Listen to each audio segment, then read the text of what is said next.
me to write this. In the dream, the earth was itself a gigantic prison, and all the inhabitants were prisoners. The wardens and creators were invaders from another place, perhaps another universe, a dying universe. They came here as their only option for survival with the knowledge and skills accumulated from a lifetime in their universe. They have immense power. They came here to our universe when it was younger, and we were part of the original inhabitants. As we were being born, we were grouped into family-like structures. We are not humans, but energy creatures, and the older ones were more powerful than the younger ones. We all have the knowledge of our entire universe from beginning to end, encoded into our being.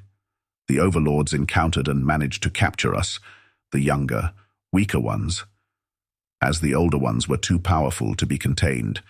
When captured, we were probed and analyzed. The overlords found that we could not be killed, but were still useful, for when we were agitated, we gave off emanations in waves that somehow nourished them. The overlords found this blue planet, Earth, that was very volatile by nature with no life, and saw it was perfect for their purpose. They wanted to keep us like animals and use us as a food source. The overlords erected a force field around the entire planet and somehow bonded it to us, so we could not leave. This force field was maintained by massive machinery placed in the asteroid field. They found the need to populate the prison, so they had reavers to go out and catch other younglings like us. They needed more, so with their science they created something similar to themselves, more humanoid, bipeds. At first, we could not reproduce, and when we died, an entire new adult humanoid had to be made. Then the overlords created two separate models, male and female.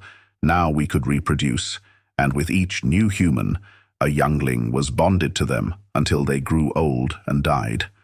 After a humanoid died, the overlords instructed the released youngling to follow a light, a path that would lead them to encounter enormous energies that would wipe our memories, and we would be ready to enter another human baby being born so as to animate it. The overlords relished their creation, as the humanoids were created without the most creative DNA. We only had junk DNA, so were stupid and easily manipulated. The overlords prompted us to kill and fight, doing the worst possible crimes against each other, so they could feed off the emotions emitted from the pain and anger. Our brothers and sisters were made to participate in uncountable wars and shed so much blood, all for their entertainment. How cruel and unjust. The overlords did not calculate, or maybe they did, that as time went by, we also aged and got stronger. Eventually we got so strong that we did not go into the light, but stayed as disembodied spirits and learned about our prison and our overlords.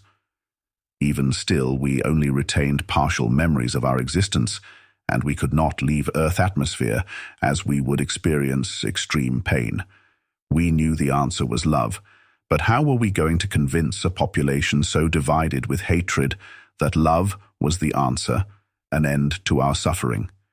In my dream, we, the ones who were liberated, now in an incorporeal state, we whispered in dreams to the humanoids asleep, attempting to reach our brethren's mind.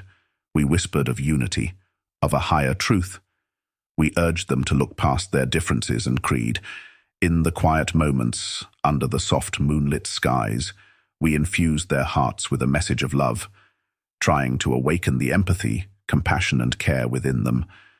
We planted the seeds of love everywhere.